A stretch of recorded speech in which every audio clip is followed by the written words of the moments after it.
رونق محفل استاد العلماء جناب حضرت علامہ مولانا طارق محمود بٹ صاحب سینئر مدرس دارالعلوم محمدیہ روسیہ خاص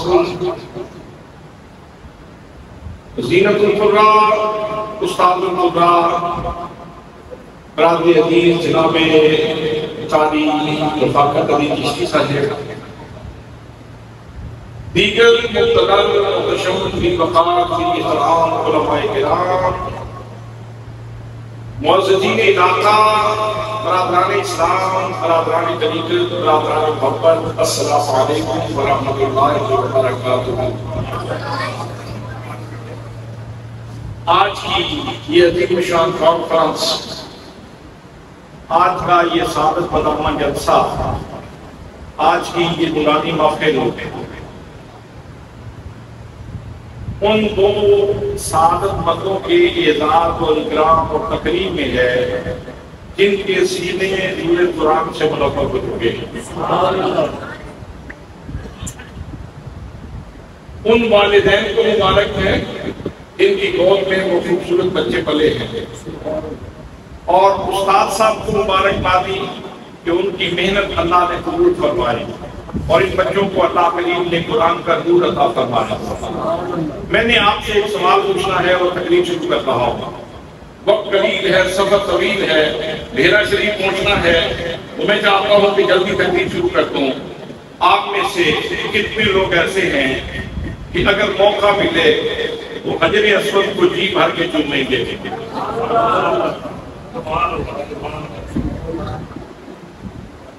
دیکھ لیں میں کیا کہہ رہا ہوں۔ آپ باقاعدگی ہوش و حواس میری بات سن رہے ہیں۔ اگر آپ کو موقع ملے اور شہر حرم میں آپ کی حاضری ہو مطاف میں اور حجر اسود کو چومنے کا موقع ملے تو کتنے پیار سے چومیں گے، کتنی محبت سے چومیں گے، کتنی الفت سے چومیں گے، کتنی چاہت سے چومیں گے، کیوں چومیں گے؟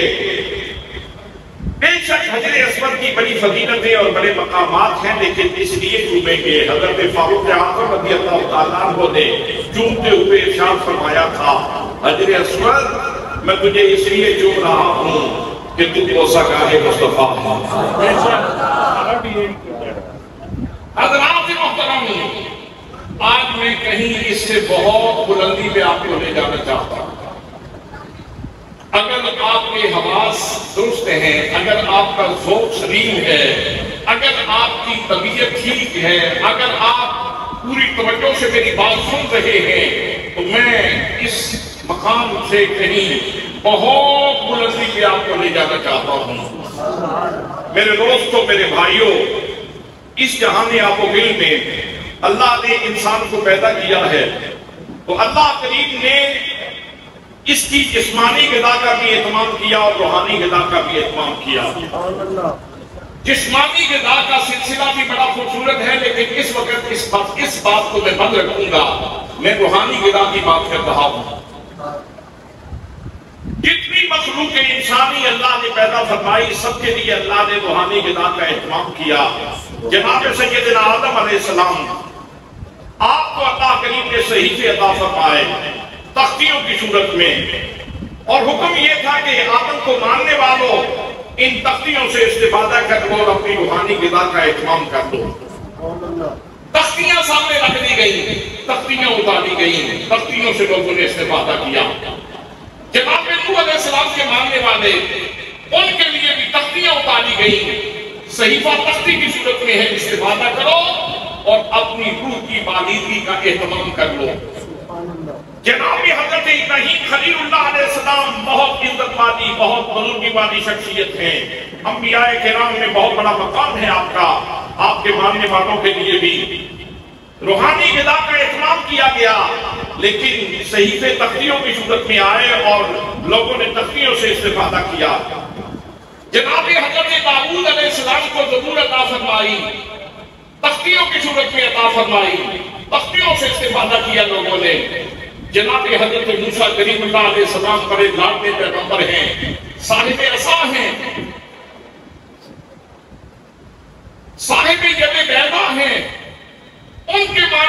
کے لیے بھی اللہ کریم نے جو روحانی غذا کا اہتمام کیا وہ یہ تھا کہ تورات تختیوں کی صورت میں تھی اور کہا کہ تختیوں سے استفادہ کرو اور اپنی روحانی غذا کا اہتمام کر لو۔ جناب حضرت عیسیٰ علیہ السلام تشریف لائے، ان کے ماننے والوں کے لیے بھی اللہ نے انجیل تختیوں کی صورت میں نازل فرمائی، لوگوں کے سامنے تختیاں رکھ دی گئیں اور کہا کہ ان سے استفادہ کرو اور اپنی روحانی غذا کا اہتمام کر لو۔ حضرات 1,24,000 یا کم و بیش انبیاء کرام اور پھر ان سے وابستگان، ان کی تعداد دیکھیں، ان کا ہجوم دیکھیں، ان کی تعداد دیکھیں، ان کی کثرت دیکھیں، کتنے لوگوں کے لیے انداز یہی تھا کہ تختیوں سے استفادہ کرو اور اپنی روحانی غذا کا اہتمام کر دو۔ لیکن جب امت مصطفیٰ کی باری آ رہی،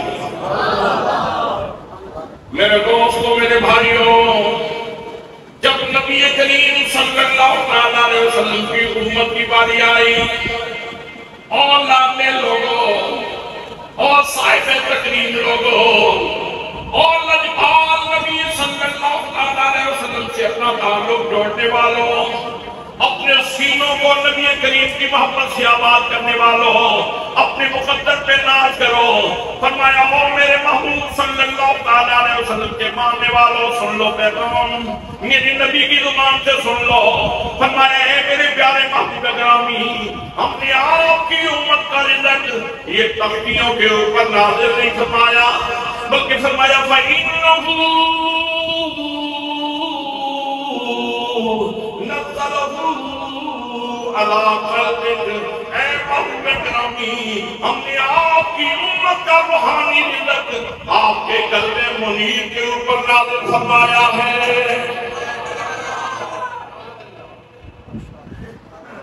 بھائی رزق دینے والا کون ہے؟ رزق دینے والا کون ہے؟ آپ ٹھہر کے بول رہے ہیں، روک نہیں بن رہا۔ رزق دینے والا کون ہے؟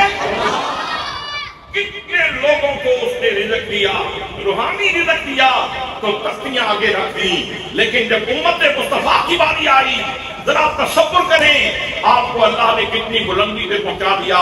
فرمایا کہ تمہارا رزق میں نے تختیوں کے اوپر نہیں رکھا، تمہارا خزانہ مصطفیٰ کریم کا سینہ ہے۔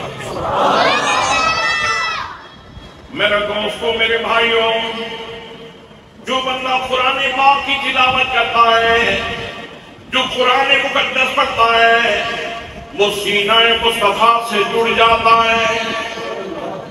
علماء کرام کی پوری کہکشاں موجود ہے، ذرا پوچھئے ان سے، وہ مٹی جو نبی کریم صلی اللہ علیہ وسلم کے جسم پاک کے ساتھ لگی ہوئی ہے، وہ مٹی اس وقت بھی کعبہ اللہ سے افضل ہے، کعبہ بیت المعمور سے افضل ہے، عرش اللہ سے افضل ہے۔ اگر قدموں سے لگنے والی مٹی ہو، اس کا مقام یہ ہو، تو میرے دوستو کلام الہی ہو اور سینہ مصطفیٰ سے مل رہا ہو تو مقام کتنا بلند ہوگا۔ جن کو مدینے کی مٹی کی لذت نصیب ہوئی ہے وہی نہیں بولے، وہ گیت گاتے ہیں، کہتے ہیں مدینے کی مٹی، مدینے کی مٹی، اے ہم سے مٹی، ان آنکھوں تو کچھ بن گئے بنا وجہ سے مٹی۔ مدینے کی مٹی، مدینے کی مٹی، اے ہم سے مٹی، ان آنکھوں تو کچھ بن گئے بنا وجہ سے مٹی۔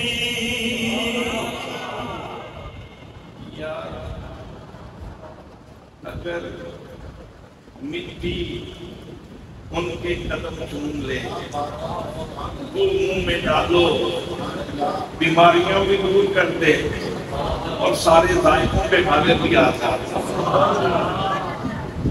بیماریاں بھی دور کر دے اور سارے ذائقوں کے اوپر غالب آ جائے۔ جب ان کے قدم چومنے والی مٹی کا یہ مقام ہے.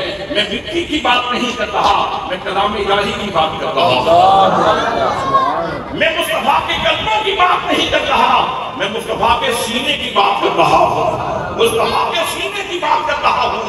وہ بندہ بڑا پست والا ہے، بڑا مقدر والا ہے، جس کو اللہ کریم قرآن پاک کی تلاوت کی سعادت نصیب فرمائے. قرآن پڑھنے والا جتنی دیر تک قرآن پڑھتا رہتا ہے، جتنی دیر تک تلاوت کرتا رہتا ہے، اگر وہ محسوس کر سکے، اگر اس کی حواس سلامت ہو، اگر اس کا ذوق سلیم ہو، اگر اس کو اللہ کریم شعور عطا فرما دے، اگر اللہ کریم اس کو قوت مدرک عطا فرما دے، تو وہ اتنی بلندی پہ چلا گیا کہ جتنی دیر تک قرآن پڑھ رہا ہے اتنی دیر تک وہ سینہ مصطفیٰ کے ساتھ جڑا ہوا ہے. سبحان اللہ، سبحان اللہ، سبحان اللہ. پی گئے ہیں، بات اتنی چھوٹی نہیں تھی جتنا آپ پی گئے ہیں. بات چھوٹی نہیں تھی، آپ پی گئے ہیں. میں نے کیا کہا آپ پی گئے ہیں؟ میں نے چھوٹی بات نہیں کہی، میں نے بہت بڑی بات کہی ہے کہ جو بندہ قرآن پاک کی تلاوت کرتا ہے، قرآن پاک کے ساتھ محبت کرتا ہے، قرآن پاک صبح و شام پڑھتا ہے، وہ اپنے مقدر پہ ناز کرے، اپنے مقدر پہ ناز کرے، اپنے مقدر پہ ناز کرے. کتنی دیر تک وہ قرآن پڑھ رہا ہے اتنی دیر تک وہ مصطفیٰ کے سینے کے ساتھ جڑا ہوا ہے. اسے پھر یوں کہنا چاہیے، اے احمد مرسل نور خدا، تیری ذات صفا کا کیا کہنا. اے احمد مرسل نور خدا، تیری ذات صفا کا کیا کہنا. پڑھتے ہیں ملائک صلی اللہ، تیری شان بلا کا کیا کہنا. کیا ہوا جو قرآن پڑھنے والا کوٹھی میں نہیں بیٹھا؟ کیا ہوا جو قرآن پڑھنے پڑھانے والے کو بنگلہ نہیں ملا؟ کیا ہوا جو قرآن پاک پڑھنے پڑھانے والوں کو بہت بڑی گاڑی نہیں ملی؟ کیا ہوا جو قرآن پاک پڑھنے پڑھانے والوں کے پاس بہت بڑا بینک بیلنس نہیں ہے؟ اور اس سے بڑا خزانہ اور کیا ہے قرآن پڑھنے والوں کہ جتنی دیر تک قرآن پڑھ رہے ہو سینہ مصطفیٰ سے جڑے ہوئے. سبحان اللہ، سبحان اللہ، سبحان اللہ. رحمت مصطفیٰ، رحمت مصطفیٰ، رحمت مصطفیٰ. میں حکایت نہیں سنا رہا، میں حکایت نہیں سنا رہا، میں قصہ نہیں سنا رہا، میں روایت نہیں بیان کر رہا، میں خدا کا قرآن پڑھ رہا ہوں. یہ کہنا میرا کہنا نہیں ہے، یہ اللہ کا فرمان ہے. وَإِنَّهُ نَزَلَهُ عَلَىٰ قَلْبِكَ. محبوب ہم نے یہ قرآن مقدس آپ کے قلب منیر کے اوپر نازل فرمایا ہے، آپ کے قلب منیر کے اوپر نازل فرمایا ہے. حضرات پھر آگے دیکھیے، پھر اس قرآن نے قلب منیر سے ذہن مصطفیٰ کا سفر کیا. سبحان اللہ، سبحان اللہ. فکر مصطفیٰ کا سفر کیا. جتنی بڑی شخصیت ہوگی فکر بھی اتنی بلند ہوگی. جتنی بڑی شخصیت ہوگی فکر بھی اتنی بلند ہوگی. اب آپ اندازہ فرمائیں، مصطفیٰ سے بڑی شخصیت کوئی نہیں، مصطفیٰ سے بلند کسی کی فکر نہیں. اس قرآن نے فکر مصطفیٰ کا سفر کیا. فکر مصطفیٰ کا سفر کرنے کے بعد اس نے زبان مصطفیٰ کو چوما. زبان مصطفیٰ پہ آیا. زبان مصطفیٰ کو چومنے کے بعد اس نے لب مصطفیٰ کو چوما. حضرات محترم لب مصطفیٰ کو چوم کے جب یہ باہر آیا تو جناب صدیق اکبر رضی اللہ تعالیٰ عنہ کی سماعتوں کا نام اندراز تھا. جناب صدیق نے اپنی سماعتوں کے ذریعے دل میں محفوظ کر لیا. جناب حضرت علی حیدر کرار رضی اللہ تعالیٰ عنہ آپ نے اپنی سماعتوں میں محفوظ کر لیا. جناب حضرت خدیجہ الکبریٰ سلام اللہ علیہا آپ نے اپنی سماعتوں میں محفوظ کر لیا. جناب حضرت زید بن حارثہ رضی اللہ تعالیٰ عنہ نے اپنی سماعتوں میں محفوظ کر لیا. حضرات محترم پھر آگے صحابہ کرام دیگر صحابہ کرام اہل بیت اطہار تابعین تبع تابعین سلف صالحین سے ہوتا ہوا یہ تحفہ میرے اور آپ تک پہنچا ہے. لیکن لوگوں یہ تحفہ تو وہ ہے جو سینہ مصطفیٰ سے آ رہا ہے. کوئی نیر جہاں بھی سفر کرتی مختلف علاقوں کا وزٹ کرتی ہوئی جگہ کھاتی ہوئی کہیں پہنچ جائے جہلم سے چناب تک پہنچے دیکھا تو یہ جائے گا کہ یہ نہر نکل کہاں سے نکل. اس کا مبدأ فیاض کیا ہے, اس کا مصدر کیا ہے, اس کا مخزن کیا ہے؟ وہ حضرات محترم قرآن مقدس یہ وہ دولت ہے جس نے میرے نبی کے لبوں کو چوما. اگر توجہ ہو تو ایک بات اور کہنا چاہتا ہوں, مصطفیٰ کے لب چومے یا یہ مصطفیٰ کے لبوں کو چومے, دونوں باتیں شایان شان ہیں. چونکہ کلام الہی ہے, اللہ کا کلام ہے, اس لیے نبی کریم صلی اللہ علیہ وسلم کے لب چومے قرآن مقدس کو تو قرآن پاک کے شایان شان ہے. اس لیے کہ اللہ کریم میرے محبوب کا محبوب حقیقی ہے. محبوب صلی اللہ علیہ وسلم کا محبوب حقیقی اللہ کریم کی ذات گرامی ہے, کلام اس کا ہے. اگر میرے آقا کریم صلی اللہ علیہ وسلم کے لب اس کو چومے تو یہ میرے نبی کے بھی شایان شان ہے اور قرآن کے بھی شایان شان ہے. اب اسی مقام پہ لانا چاہتا ہوں اور میرے دوستو مطاف حرم میں جا کے حجر اسود کے بوسے کو ترسنے والوں جہاں پہ کھیل کی جاتی لوگ حجر اسود کو بوسہ دیتے ہیں. میرے آقا کریم صلی اللہ علیہ وسلم نے ایک متبادل صورت بھی عطا فرما دی. فرمایا اگر کوئی حجر اسود کا بوسہ نہ لے سکے تو دور سے استلام کر. جب طواف کرتے ہوئے سامنے آؤ حجر اسود کے تو یوں ہاتھ کھڑے کر کے استلام کر لو. فائدہ کیا ہوگا؟ میرے آقا نے ارشاد فرمایا حجر اسود یہ اللہ کے دائیں ہاتھ کے قائم مقام ہے. جس بندے نے حجر اسود کا بوسہ لیا اور جس بندے نے حجر اسود کا استلام کیا قیامت والے دن حجر اسود اس کی شفاعت دینے والے تیری عنایت کے صدقے جاؤں, کریم کرم فرمانے والے تیری قدرت کے صدقے جاؤں.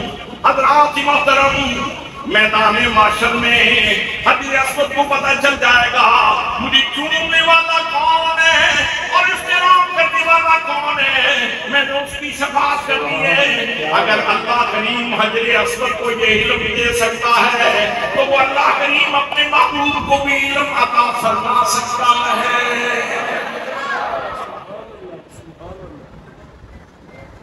حضرات حجر اسود تک پہنچنے کے لیے یہاں سے آج کل عمرے کا پیکج کیا ہے؟ 3 لاکھ 2.5 لاکھ تقریباً 2,40,000 2,20,000 مختلف پیکیجز ہیں. جتنی آپ کی رہائش دور ہوگی اتنے ہی آپ کو جو ہے وہ سستا پیکج مل جائے گا. جتنی قریب ہوگی اتنا پیکج مہنگا ہوگا.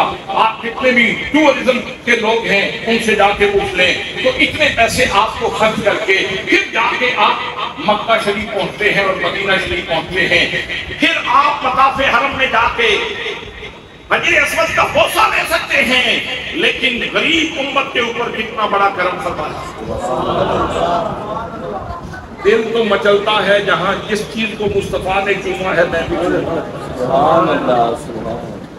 دل تو مچلتا ہے جس چیز کے بوسے میرے نبی کریم صلی اللہ علیہ وسلم نے لیے میں بھی اس کو چوموں. اور میرے دوستوں میرے بھائیوں اگر 2.5 لاکھ 2 لاکھ 3 لاکھ جیب میں نہ ہو مسجد میں آ جاؤ یا گھر یہ کام کر لو قرآن مقدس کو اٹھا لو اور قرآن پاک پڑھنا شروع کر دو. قرآن کا ایک ایک حرف کو ساگاہ مصطفیٰ ہے.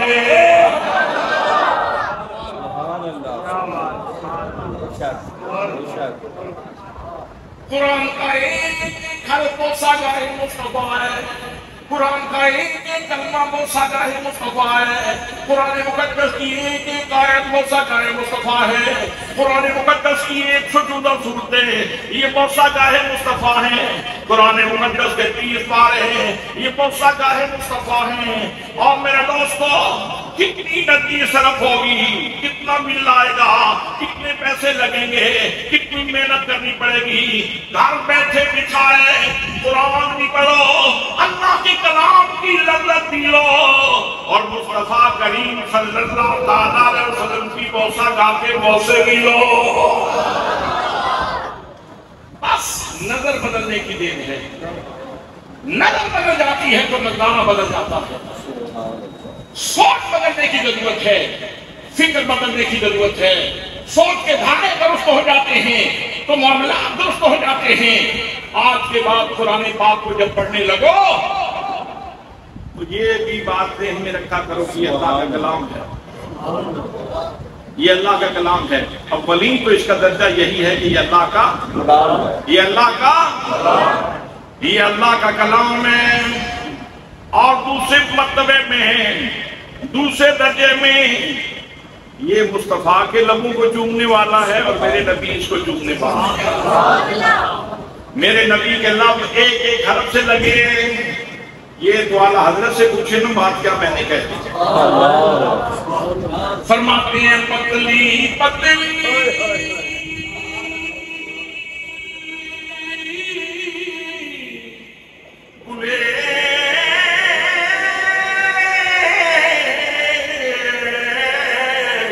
قدس کی پتلیاں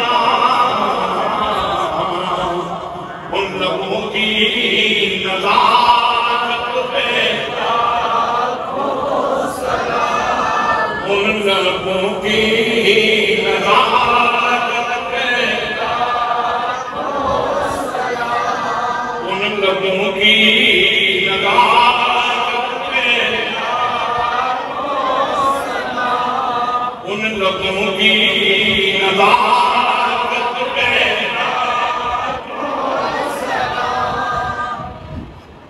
اچھا یہ بتائیں اگر زمزم کا پیالہ ملے تو پھر کیا ہوگا؟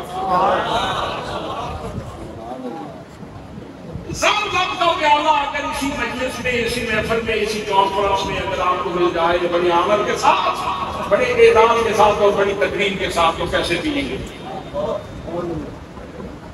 حضرات محترم زمزم کا پیالہ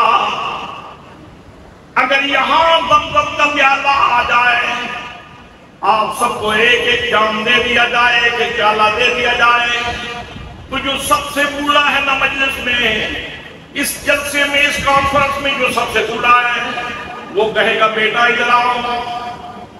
وہ پتر ذرا نیڑے ہو تو طارق صاحب کے کندھے کے اوپر ہاتھ رکھے گا. میں ذرا کھڑا کر بابا جی کھڑے ہوں گے. کھڑے ہو کے تو پھر منہ قبلے وال کریں گے. پھر منہ قبلے وال کریں گے. قبلے کی طرف منہ کر کے پھر بہت ساری دعائیں مانگے گئے.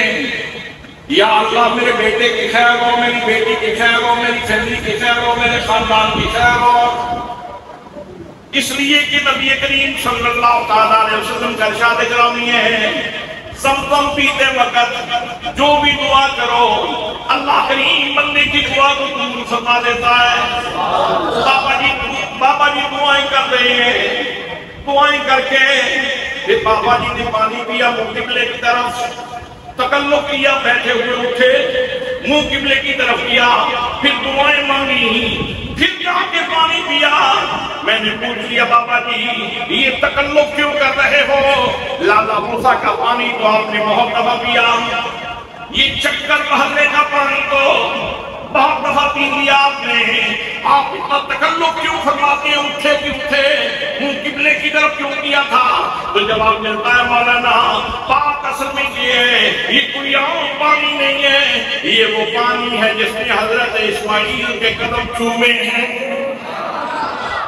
میرے دوستو اگر جناب اسماعیل علیہ السلام کے قدم چومنے والے پانی کا یہ مقام ہے، اگر اس کا یہ اکرام ہے، اس کی یہ تکریم ہے اور اس کی عزت ہے کہ اس کو کھڑے ہو کے پیتے ہو، منہ قبلے کی طرف کر کے پیتے ہو، اتنی عزت دیتے ہو زمزم کے پانی کو، تو میں زمزم کے پانی کی بات نہیں کر رہا، میں کلام الہی کی بات کر رہا ہوں۔ اور ملا کہاں سے؟ نبی کریم کے پاؤں سے نہیں، نبی کریم کے سینے سے ملا ہے۔ اب آپ اندازہ فرمائیں زمزم پینے والوں، اندازہ کرو جب زمزم کا اتنا ادب کرتے ہو قرآن کا کتنا ادب کرنا چاہیے؟ جی مجھے امید ہے کہ آئندہ اگر یہ بات آپ نے دل کی کسی کھڑکی سے سینے میں محفوظ کر دی، اس بات کو آپ نے سینے میں جگہ دیا، آپ نے مہربانی فرمائی اور میرا یہ پیغام یاد کر دیا، آئندہ قرآن پڑھتے ہوئے آپ کا ذائقہ پہلے والا نہیں ہوگا۔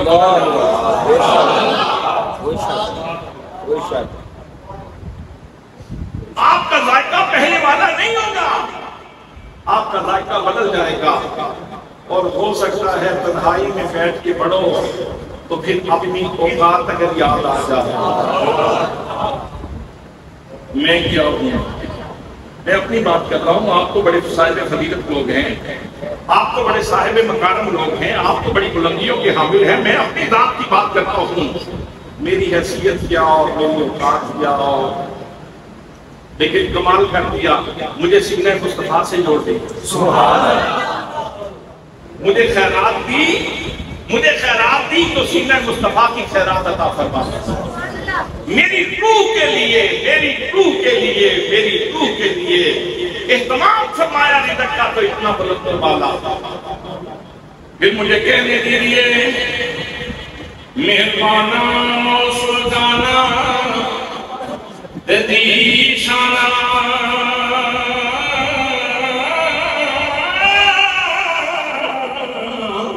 وڈے کرم کمائے نی بھلا ہوئی، ککھوں وچ پیرو دے سنمت میرے، ککھوں وچ پیرو دے سنمت میرے، ککھوں لکھ بنائے نی بھلا ہوئی، کلر شور تمجد لبیب سمے، بوٹے کرم دے لائے نی بھلا ہوئی، بوٹے کرم دے لائے نی بھلا ہوئی،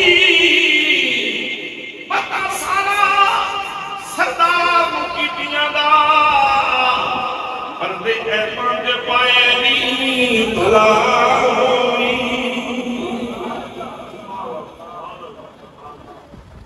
حضرات محترم،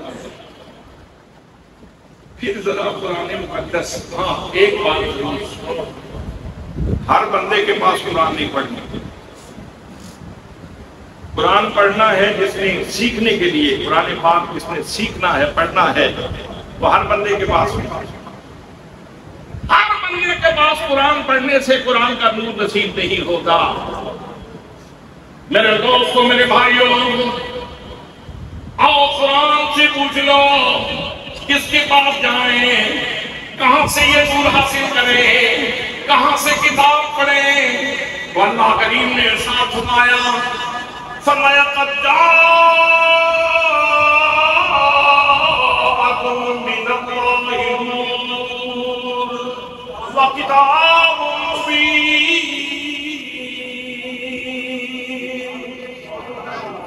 فرمایا لوگوں یقین کر لو تمہارے پاس اللہ کی طرف سے نور آ گیا ہے. پہلے ٹھیک تھا اب خراب ہو گیا. پہلی جگہ پہ لے جائے. فرمایا قد جاءکم من اللہ نور. یقین کر لو میرا نبی تمہارے پاس سراپا نور بن گیا. یقین کر لو. علماء اس کا ترجمہ کرتے ہیں تحقیق, اور تحقیق کا معنی بھی یہی ہے. یقین کر لو اللہ یقین دہانیاں کروا رہا ہے. یقین کر لو میرا نبی سراپا نور بن گیا. اللہ حضرت ترجمہ کرنے بیٹھے فرماتے ہیں صبح دیبا میں ہوئی بڑھتا ہے بالا نور کا. کس کا روح بھی گا سکتا. صبح دیبا میں ہوئی بڑھتا ہے بالا نور کا. صدقہ لینے نور کا آیا ہے کالا نور کا. نور ابلی چمکیا غائب ہنیرا ہو گیا. کملی والا آ گیا تھا تھا سویرا ہو گیا. پھر لا دیتے ہیں میرے پانی کے نہیں یاد.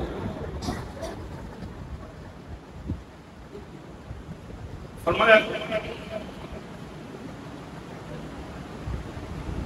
نعرے تکبیر, نعرے رسالت, نعرے رسالت, نعرے تحقیق, نعرے حیدری, تاجدار ختم نبوت, تاجدار ختم نبوت, حق اہل سنت و جماعت. فرمایا یقین کر لو تمہارے پاس اللہ کی طرف سے نور آ گیا. یقین کر لو جس کو اللہ کے یقین دہانی کروانے پہ بھی یقین نہ آئے میں اس کا کیا علاج کروں. جس کو اللہ کریم کی یقین دہانی کے اوپر بھی یقین نہ آئے اس کا علاج کیا ہو سکتا ہے. اس کا علاج کھلے کے سوا کیا ہو سکتا. اللہ کریم ارشاد فرماتا ہے فرمایا قد جاءکم من اللہ نور وکتاب مبین. فرمایا لوگوں یقین کر لو تمہارے پاس اللہ کی طرف سے سراپا نور شخصیت آئی ہے اور کتاب مبین آ گئی ہے. حق و باطل کو بالکل واضح کرنے والی کتاب آ گئی ہے. میرے دوستوں ذرا ترتیب دیکھیں. پہلے اللہ نے نور کا ذکر کیا پھر کتاب کا ذکر کیا تاکہ جس نے بھی قرآن پڑھنا ہے, جس نے بھی کتاب اٹھانی ہے, جس نے بھی قرآن کا نور حاصل کرنا ہے, جس نے بھی قرآن کی ہدایت حاصل کرنی ہے, جس نے بھی قرآن سے روشنی حاصل کرنی ہے, جس نے بھی قرآن سے استفادہ کرنا ہے, پہلے نور والی شخصیت سے اپنا تعلق جوڑے.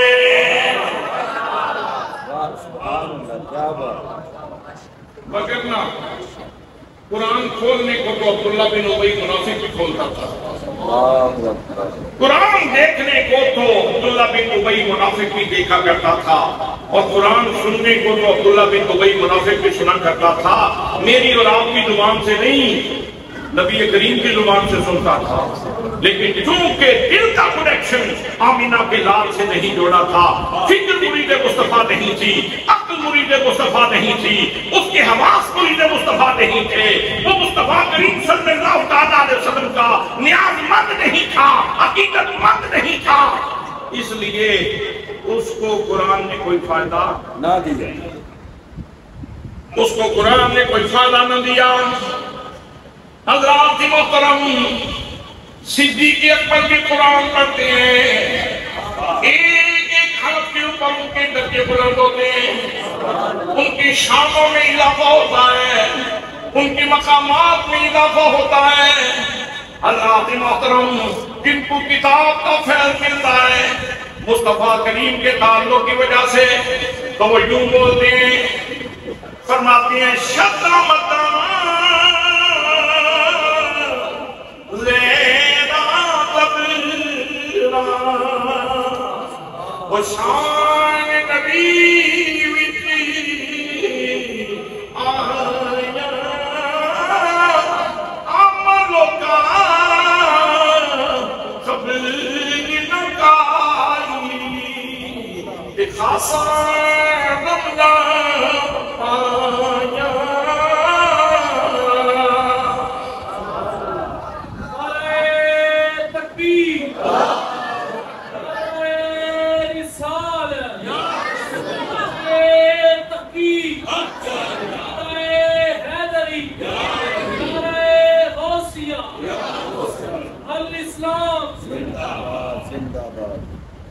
حضرات، قرآن اور صاحب قرآن کا آپس میں تعلق ہی کمال کا ہے۔ سبحان اللہ۔ اگر قرآن کی شان پوچھنا چاہتے ہو تو صاحب قرآن سے پوچھو، اور اگر صاحب قرآن کی شان پوچھنا چاہتے ہو تو قرآن سے پوچھو۔ قرآن سے پوچھو نبی کریم صلی اللہ تعالیٰ علیہ وسلم کی شان کیا ہے۔ حضرات محترم، گام گام پہ، قدم قدم پہ قرآن مقدس بول رہا ہے۔ قرآن کہتا ہے اور لوگوں میری نبی کی شان کیا پوچھتے ہو، میرے رب کا فرمان پڑھ لو۔ فرمایا لا اقسم بہذا البلد وانت حل بہذا البلد۔ فرمایا مجھے اس امن والی شہر مکہ المکرمہ کی قسم ہے، یا اللہ کیوں قسمیں اٹھائی جا رہی ہیں؟ یہاں صفا ہے اس لیے، مروہ ہے اس لیے، یہاں زمزم ہے اس لیے، یہاں کوئی اور وجہ ہے اس لیے۔ فرمایا نا یہاں اور کوئی وجہ نہیں، میں کعبۃ اللہ کی، میں اس مکہ المکرمہ کی قسمیں اس لیے اٹھا رہا ہوں کہ اس کی مٹی نے میرے مصطفیٰ کریم صلی اللہ تعالیٰ علیہ وسلم کے قدم چومے ہیں۔ اندازہ فرمائیں، مٹی ہے، خاک ہے، جس نے بہت عاجزی کرنی ہو تو وہ یہ کہتا ہے میں تو پشتے خاک ہوں،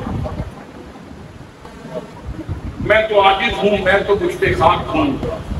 اللہ فرماتا ہے لا اقسم بہذا البلد وانت حل بہذا البلد، میں شہر مکہ کی قسم اٹھاتا ہوں، کسی اور وجہ سے نہیں اٹھا رہا، صرف آپ کی وجہ سے، صرف آپ کی وجہ سے۔ میں خالق، میں مالک، میں رزاق، میں علیم بلاد شذور، کن فرماؤں تو زمین بنا دوں، کن فرماؤں تو آسمان بنا دوں، کن فرماؤں تو نباتات بنا دوں، کن فرماؤں تو جمادات بنا دوں۔ زمین میرے سامنے سجدہ کرے، آسمان میرے سامنے سجدہ دے دیا کرے، عرش میرے سامنے سجدہ دے دیا کرے، کرسی میرے سامنے سجدہ دے دیا کرے، فرشتے میرے سامنے جھکیں، پورے میں مجھے سجدہ کریں، پیغمبر مجھے سجدہ کریں۔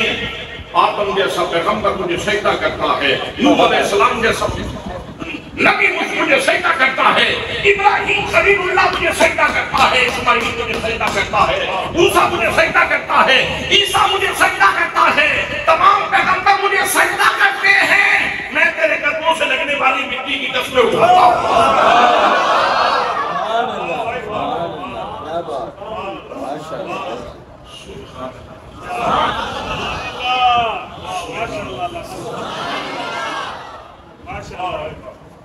اے احمد مرسل نور خدا، تیری ذات صفا کا کیا کہنا۔ اے احمد مرسل نور خدا، تیری ذات صفا کا کیا کہنا۔ پڑھتے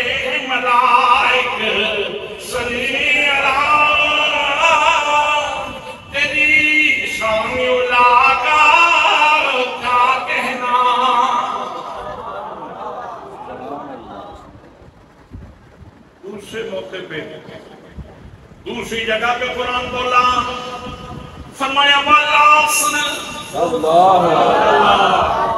فرمایا والعصر مجھے قسم ہے زمانہ محمود کی حضرات محترم میں بھی زمانے میں زندگی گزارتا ہوں آپ بھی وقت میں زندگی گزار رہے ہو کتنے لوگ زمانے کے ظرف میں زندگی گزار چکے ہیں بڑی بڑی فضیلت والے لوگ آئے بڑی بڑی کرامت والے لوگ آئے بڑی بڑی بزرگی والے لوگ آئے بڑے بڑے صاحب سطوت لوگ آئے بڑے بڑے صاحب حشمت لوگ آئے لیکن اللہ کریم نے کسی کے زمانے کی قسم نہیں اٹھائی فرمایا میرے محبوب گرامی جن گھڑیوں میں تیری سانسوں کی خوشبو بسی ہے مجھے ان ساری گھڑیوں کی قسم ہے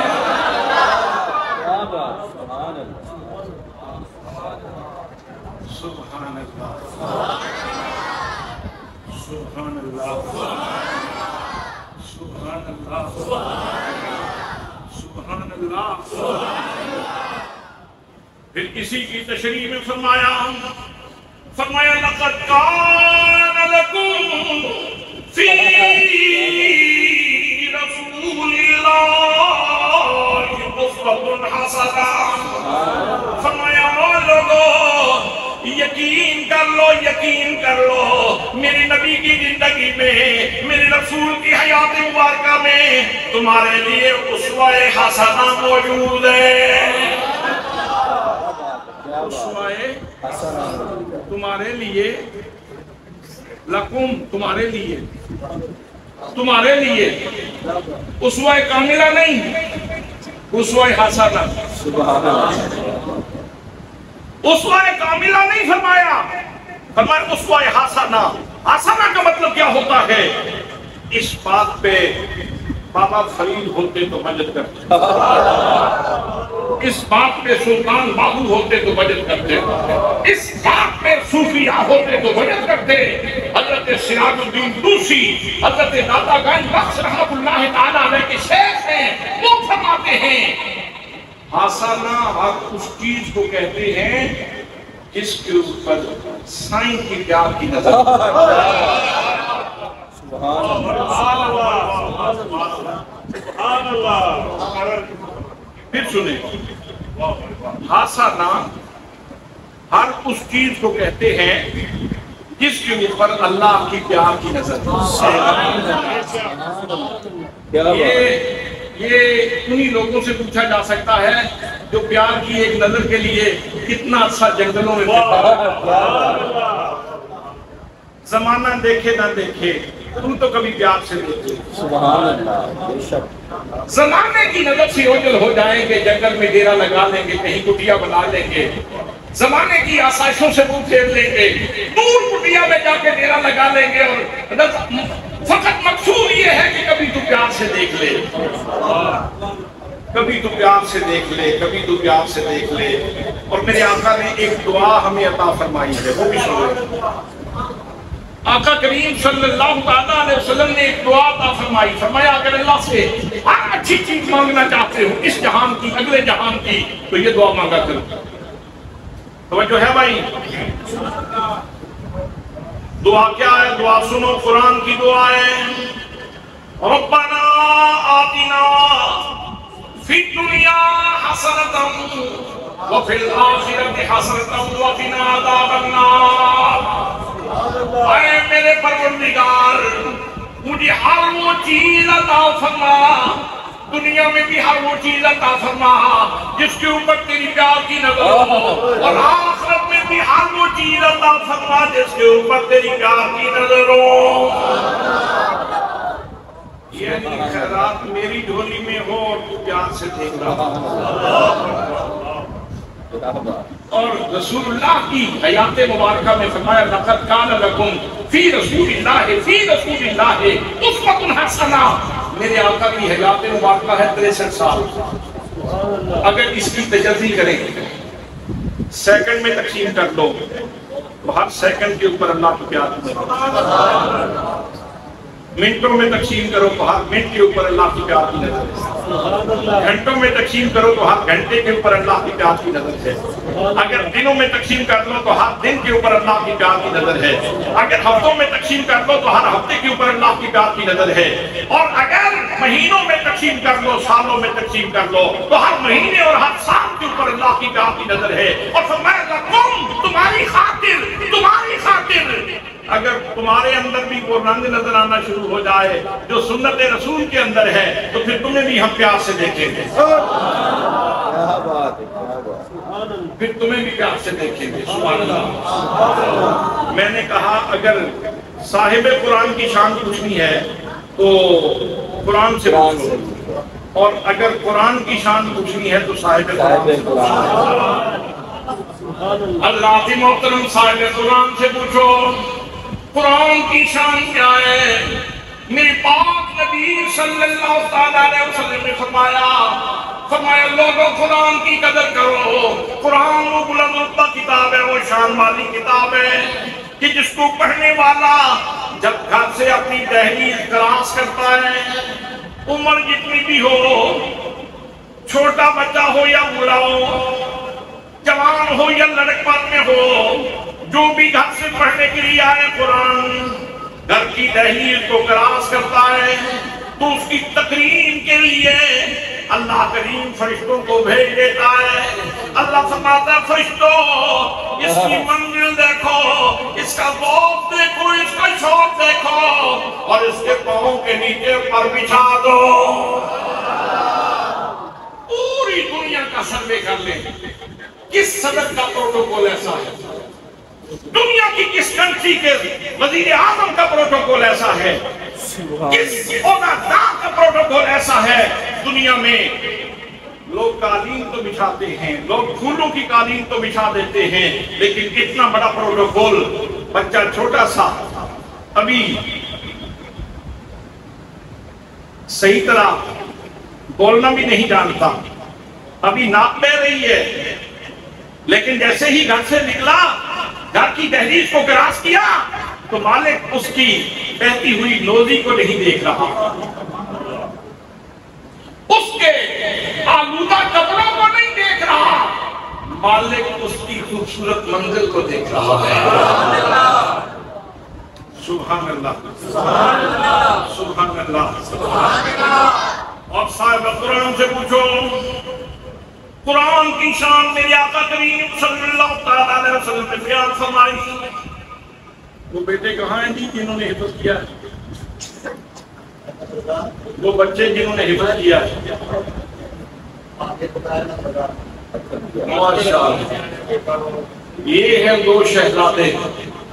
اب آپ نے ان کو دیکھنا ہے اور ان کے دائیں بائیں کا ماحول آپ نے دیکھنا ہے. اینک بے شک مجھ سے لے لیں، میں دے رہا ہوں، میں اینک دے رہا ہوں، آپ اس اینک سے دیکھ لیں. نبی مقدم صلی اللہ علیہ وسلم نے ارشاد فرمایا مجتمع قوم فی بیت من بیوت اللہ یتلون کتاب اللہ ویتدارسونہ بینہم الا نزلت علیہم السکینہ وغشيتهم الرحمة وحفتهم الملائكة وذكرهم الله في من عنده. میرے آقا فرماتے ہیں اور لوگوں جب کوئی مسلمانوں کی جماعت اللہ کے گھر میں جمع ہوتے ہیں، وہاں تلاوت کرتے ہیں، تدارس القرآن ہوتا ہے، قرآن کا دور ہوتا ہے، قرآن مقدس کے اسرار کھلتے ہیں، قرآن مقدس کے دقائق کھلتے ہیں، قرآن مقدس سے آگہی دی جاتی ہے، وہ اللہ کریم ایسے لوگوں کے اوپر 4 انعام فرماتا ہے. اچھا سنیے پہلا انعام فرمایا نازلت علیہم السکینہ، ان کے اوپر سکینہ نازل ہوتا. آج کے افراتفری کے ماحول میں، آج کے افراتفری کے ماحول میں جب لوگ 81 کی گولیاں کھا کے سوتے ہیں، چھوڑ دو 81 کی گولیاں کھا کے سونے والوں چھوڑ دو، اللہ کا پاک کلام وضو کر کے پڑھنا شروع کر دو، ٹینشن کم ہو جائے گی، ٹینشن کم ہو جائے گی. آسودہ ہو جاؤ گے، راحت مل جائے گی، سکون مل جائے گا۔ فرمایا جب قرآن پڑھتا ہے نا کوئی اللہ کا بندہ تو نازلت علیہم السکینہ، اس کے اوپر سکینہ نازل ہوتا ہے۔ اور اگر اس کی تشریح قرآن سے کروں تو پھر یوں بنتی ہے هو الذی انزل السکینۃ فی قلوب المؤمنین لیزدادوا ایمانا۔ فرمایا جس کے اوپر اللہ سکینہ نازل فرماتا ہے اس کے درجات ایمان بڑھ جاتے ہیں۔ تو پہلا انعام نازلت علیہم السکینہ، دوسرا انعام غشیتہم الرحمہ۔ ایک سب کو یہ ہے جو ان بچوں کے سب کے اوپر موجود ہوتی ہے۔ حضرات محترم، ایک شامیانہ نور کا رحمت کا لگتا ہے جو فرشتے آ کے لگاتے ہیں اور ان حفاظ کی تکریم میں لگایا جاتا ہے، ان کے احترام میں لگایا جاتا ہے۔ وہ نظر والوں کو نظر آتا ہے، چشم ظاہر سے تم نہ تماشا کرے کوئی، ہو دیکھنا تو دید آئے دل وا کرے کوئی۔ یہ بصیرت کی آنکھوں سے دیکھنے والی بات ہے۔ فرمایا نور کے شامیانے، رحمت کے شامیانے ان کے اوپر لگ جاتے ہیں۔ اب ان بچوں کو دیکھیں، اس مسجد میں بیٹھے ہوئے ہیں، پہلا انعام کیا ہوا؟ گھر سے نکلے پاؤں کے نیچے فرشتوں نے پر بچھایا، مسجد میں پہنچے سکینہ نازل ہونے لگا، نور کے شامیانے لگ گئے، رحمت کے شامیانے لگ گئے۔ تیسرا انعام فرمایا حفتہم الملائکہ، فرشتے ان کو گھیر لیتے ہیں، ان کی تکریم کے لیے فرشتوں کی جماعتیں آتی ہیں، اور جب تک ان کو چھٹی نہیں ہوتی بچوں کو چھٹی دیتے ہیں قاری شعیب صاحب، اور فرشتوں کو چھٹی ان کی وجہ سے ہوتی ہے۔ سبحان اللہ۔ اور چوتھا انعام، میں نے ابھی بڑی لمبی تقریر کرنی تھی، آپ کو تھک رہے ہیں لہذا آسی کھاتے فرمایا چوتھا انعام ذاکرہ اللہ فی من عندہ، اللہ اپنے مقرر فرشتوں میں اس بندے کا ذکر بھئی زبان قدرت پہ ہمارے جیسے کسی غریب کا نام آ جائے تو عید نہ ہو گئی، عید ہو گئی نا۔ اور یہاں یہ نہیں دیکھا جاتا کہ سوسائٹی میں اس کا سٹیٹس کیا ہے، فیملی بیک گراؤنڈ کیا ہے، بینک بیلنس کتنا ہے، مکان کیسا ہے، خاندان کیسا ہے، یہ نہیں دیکھا جاتا۔ نوازنے والا صرف یہ دیکھتا ہے کہ اس کے لبوں کے اوپر قرآن ہے۔ اس لیے میں اپنے ان بچوں سے یہ کہوں گا، قرآن پڑھنے والوں تمہیں اس بات کو یاد رکھنا چاہیے کہ تمہارا پروٹوکول کتنا ہے، اور جتنا پروٹوکول زیادہ ہو، جتنی بڑی شخصیت ہو، احتیاط بھی اتنی زیادہ ہوتی ہے، احتیاط بھی اتنی زیادہ ہوتی ہے۔ تو ہمارا یہ وقت ہے، ہمارا مقدر ہے کہ ہم خاتم النبیین، نبی کے سینے کے ساتھ جڑے ہوئے ہیں۔ حضرات محترم، صبح قیامت تک کے لیے اللہ کریم نے نبی مقدم صلی اللہ تعالیٰ علیہ وسلم کے سر انور کے اوپر ختم نبوت کا تاج سجا دیا، رحمت للعالمین بنا دیا۔ اب صبح قیامت تک جس کو بھی روحانی رزق ملے گا اس کو نبی کریم صلی اللہ تعالیٰ علیہ وسلم کے دسترخوان سے ملے گا۔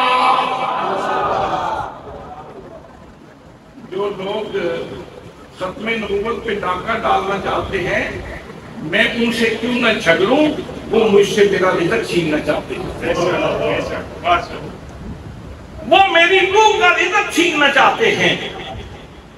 ان گھٹیا لوگوں کو، کمینے لوگوں کو نہیں پتا کہ نبوت کیا ہوتی ہے، مقام نبوت کیا ہوتا ہے، شان نبوت کیا ہوتی ہے، اور اللہ نے کتنے اہتمام کے ساتھ قرآن کی کتنی آیات نے میرے نبی کی شان ختم نبوت کو بیان فرمایا۔ فرمایا ما کان محمد ابا احد من رجالکم ولکن رسول اللہ و خاتم النبیین۔ محمد مصطفیٰ صلی اللہ علیہ وسلم تم مردوں میں سے کسی کے باپ نہیں ہیں، لیکن اللہ کے رسول ہیں، وخاتم النبیین، اور ختم نبوت کا تاج پہنے ہوئے ہیں، ختم نبوت کی شان رکھنے والے ہیں۔ اور یہ فیصلہ کس کا ہے؟ کسی کے ذہن میں بات آ سکتی ہے، ہو سکتا ہے لالے منہ سے چلو نہ ہو سی تو گجرات بھی چوبے یہ کسی عالم کا فیصلہ ہو سکتے، عالم چلو اپنے ایک دائرہ علم کی گل کر سکتا ہے نا، اس کو بعد انہوں نہ پتا ہوگا، تو یہ بات کسی عالم کی نہیں ہے، یہ بات خدا بندے کو دوست کی ہے۔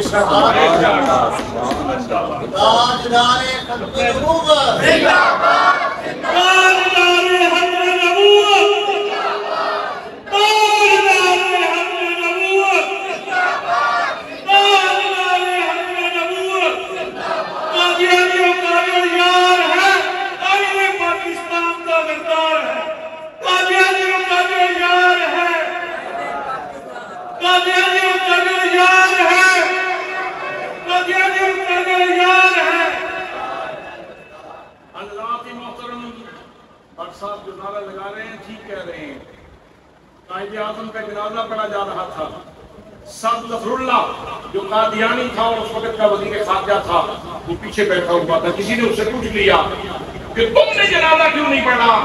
تو اس نے کہا یوں سمجھ لو جنازہ کافر کا تھا، مسلمان نے نہیں پڑھا، یا کافر بیٹھا رہا اور مسلمان کا جنازہ میں نے نہیں پڑھا، یا مجھے کافر سمجھ لو، یا قائد اعظم کو کافر سمجھ لو، یا مجھے مسلمان سمجھ لو، یا اسے مسلمان سمجھ لو، میرا اور اس کا مذہب ایک نہیں ہے۔ اور قائد اعظم کیا کہتے تھے؟ ان کا نعرہ تو یہ تھا، پاکستان کا مطلب کیا؟ دستور ریاست کیا ہوگا؟ رسول اللہ۔ حضرات میں عرض کر رہا ہوں کہ یہ ختم نبوت کا فیصلہ کس نے کیا؟ اس ہستی نے جس نے آگے اپنے علم کا دائرہ بتایا۔ فرمایا مکان اللہ کل شیء علیما، اور زمانے والوں، قرآن پڑھنے والوں، اللہ کا فرمان سننے والوں، یہ اس ہستی کا فیصلہ ہے جس کے سامنے کوئی چیز پوشیدہ نہیں، نہ زمین میں، نہ آسمان میں، نہ عرش کی کوئی چیز پوشیدہ ہے، نہ فرش کی، نہ شیر کی کوئی چیز پوشیدہ ہے، نہ فراز کی، نہ لوگوں کی خلوتیں ان سے پوشیدہ ہے، نہ جلوتیں، آپ چیز اس کے سامنے والے ہیں۔ اور وہ علم مطلق رکھنے والی ہستی فرما رہی ہے کہ پہلے نبی آتے تھے، ایک نبی کے بعد دوسرا نبی آتا تھا، ضرورت پڑ جاتی تھی، کسی زمان کی ضرورت کے لیے نبی آتا تھا، کسی مکان کی ضرورت کی وجہ سے نبی آتا تھا۔ اب سارے زمانے بھی میرے نبی کے نور سے بھر گئے، ہر مکان بھی میرے نبی کے نور سے بھر گیا، ہر جگہ پہ نبوت مصطفیٰ بھی موجود ہے، رسالت مصطفیٰ بھی موجود ہے۔ اب نہ نبی کی ضرورت ہے نہ رسول کی، اب سارا زمانہ محتاج ہے تو آمینہ کے لال، ان کی رحمتوں کا زمانہ محتاج ہے۔ اور میرے آقا کو اللہ کریم نے یہ شان عطا فرمائی کہ محتاج کے لئے بنا دیا۔ حضرات محترم، تلخیص کروں، خلاصہ کروں، اللہ نے فرمایا فَإِنَّهُ نَزَلَهُ عَلَىٰ قَلْبِكَ بَعْضُ، ہم نے یہ قرآن آپ کے قلب منیر کے اوپر نازل فرمایا۔ اب کس نے قرآن لینا ہے اس کو پھر منہ تو مصطفیٰ کی طرف کرنا پڑے گا، اس کو اپنے دل کی سوئی تو مدینے کی طرف کرنی پڑے گا۔